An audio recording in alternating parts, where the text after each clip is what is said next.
Bradford Nightstop is a charity that's been around since 1993. We provide emergency short-term accommodation to homeless young people, 16 to 25-year-olds, on a night-by-night basis.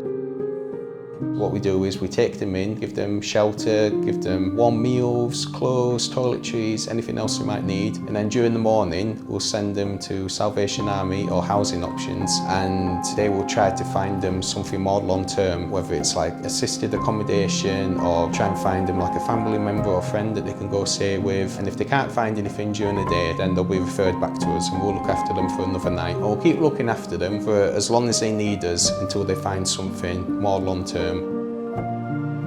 I started homeless because me and my mum had an argument and she just couldn't take it, so she booked me out because of some incident that happened a few days before. Been through Salvation Army ever since.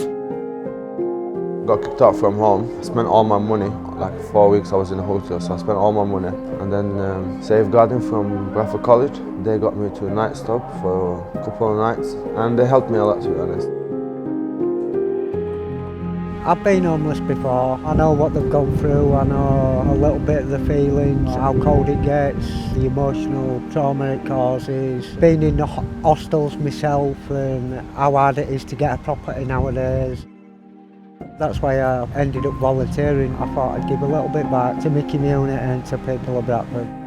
There's a lot of young people from 16 to 25 that have nowhere to go, just because they're the most vulnerable to be on the street, and it can be very difficult to get help. So as an organisation, I think we're vital in just being there as an objective third party that provides emergency accommodation but also provides help at the core to get their life started when they're still young and impressionable, and kind of stop that kind of homelessness then becoming their reality in the long run.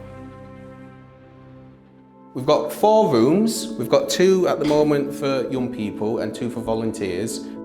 We are thinking, because of safeguarding reasons, we don't have multiple young people in here because obviously we want to make sure that they're safe and they're not put with people that they feel uncomfortable with. So we mainly use this at the moment as a space for volunteers. For young people who have fled traumatic situations, I think it's really important that they've got their own space. I think the important thing is that they're safe here and that they're not on the street. In it, we've got everything that they need: toiletries, clothes, bedding, fresh towels. We get loads of clothes and toiletries and things donated to us from supermarkets, from charities. Just because they're homeless doesn't mean that they can't have their dignity. They deserve to be clean. When it comes to some charities, you find out later that that's just not making the impact that you thought it would make. It's not actually making much of a difference, and sometimes you're doing more harm than good. And for this one is that you get to feel the impact.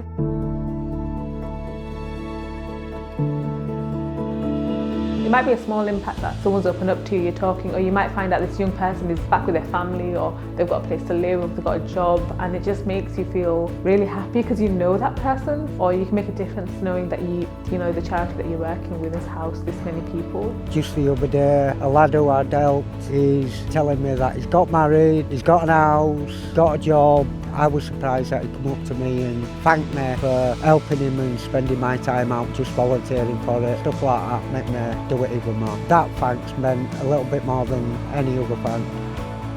Knowing that I made a change when I wash the clothes or jump in the shower, they come out as a different kind of person. You can tell the confidence is coming back a little bit. They get back to being the youth.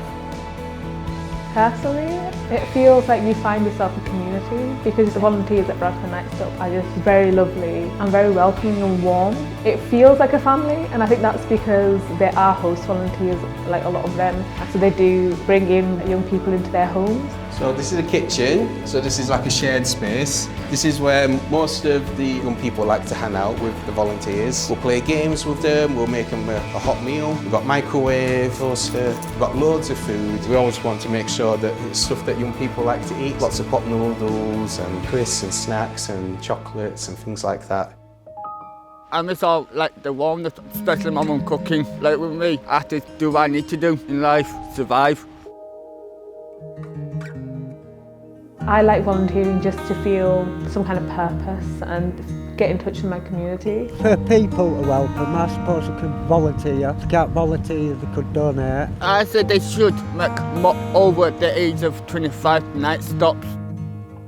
feel like someone who's 50 homeless, they should have said, right, we can get you a Nightstop and all this lots. At least you're not on the streets. The government could do a lot more. They can make shelters themselves rather than it all just being left to charities.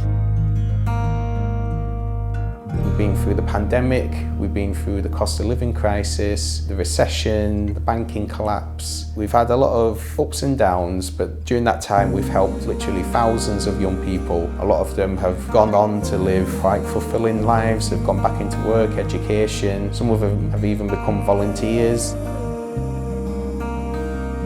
I got a job, I got lovely staff, lovely managers. You know, I mean, it's my dream in the end of the day, and I got it. From 12 years till now, I've done a lot. My advice to the young people, don't give up, mate. Just don't give up. Just work hard, follow your dream, and you'll get it one day. And trust me, you will. You will. One thing I would say, always do not be scared to ask for help, especially when you're feeling like you're in a dangerous situation, because especially with the charity like Bradford Nightstop, we do have safeguarding in place, so we try to be a safe space, so everything is kept confidential. But once you ask for help, we're able to help you, and not just in terms of finding accommodation, but even for other things like work or mental health and stuff. We can refer you and we can get you the help that you need.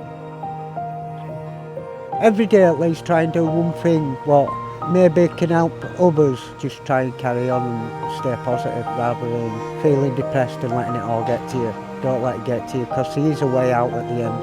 There is always a way out. I got a lot of help from Nightstop. They were so kind with me. I have to say thank you very much.